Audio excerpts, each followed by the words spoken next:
আল্লাহ বলেন কালমা করেন, নবীজির জিম্মাদারি হক আদায় করেন, ছয় উসিলা বয়ান করেন, 3 দিনকার গাস্ত করেন, ডিলা কুলুপ ব্যবহার করেন, 4 ফরজে উজু করেন, 3 ফরজে গোসল করেন, 5 ওয়াক্ত নামাজ পড়েন, 3 তৌসি আদায় করেন, 3 তৌসি আদায় করেন, ডাইনের রাস্তা খোলা রাখবেন, 7 দোজক ভয়ঙ্কর আর ব্যস্ত সৈন্যের ঘর, তালিম আমার গাড়ি, জান্নাত আমার বাড়ি, চলো ভাই তাড়াতাড়ি।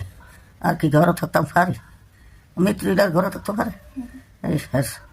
আর আমাকে এই যে তালিম করতাম যাই আমরা, আমাকে তালিমে ধরেন 7টা মুজাক্কারা, 7টা করে হইল গিয়া এই যা বুঝলিয়ে যাই কে এত ফুটিয়া পড়ছি অন বুড়িয়েছে 7টা মুজাক্কারা।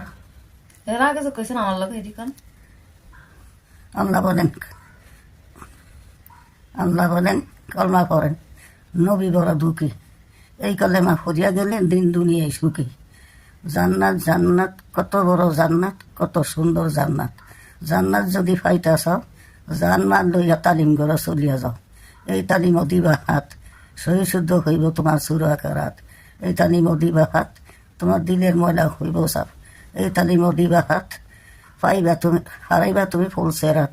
এই তালিম দিবা হাত, পাইবা তুমি হাসরের মাঠ। এই তালিম দিবা হাত, পাইবা তুমি জান্নাত। এই গেছে একটা সাজা। আরে এবারে কেমনে যেন বুড়িয়া গেলাম, ব্যাগগুলি কোথা কেমনে করুন, কত মোজা খারাপ হচ্ছে। সাজা এটা এটা এই না কথা, এটা না ওইটা হিটে করিস, এটা পারবো, এটা করছে এটা। আল্লাহ বলেন কলমা করেন, নবীজির জিম্মাদারি হক আদায় করেন।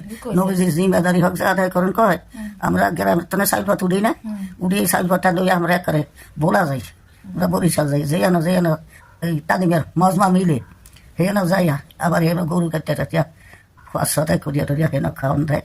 এটা গিয়া এই নবীজির এই দেয় রাজে, নবীজির রাজারে এটা কথা আছে করে। এইখান থেকে গিয়া নবীজির জিম্মাদারি হক আদায় করেন, 6 উসিলায় বয়ান করেন, 3 দিনকার গাস্ত করেন। কইছে 3 দিন গাস্ত করবেন আর 6 দিন গ্রামে গ্রামে তালিম করবেন। বুঝলেন? 3 দিন আপনার নিজা ঘরে মানুষ লইয়া করবেন, এই কথাই কইছে। এটা কি তাবলিকের? তালিমের তালিম তো ঠিক আছে, তালিম কোন ও তাবলিকে যারা যায়, তাবলিকের যারা তালিম করে যায়, তাই কইছে।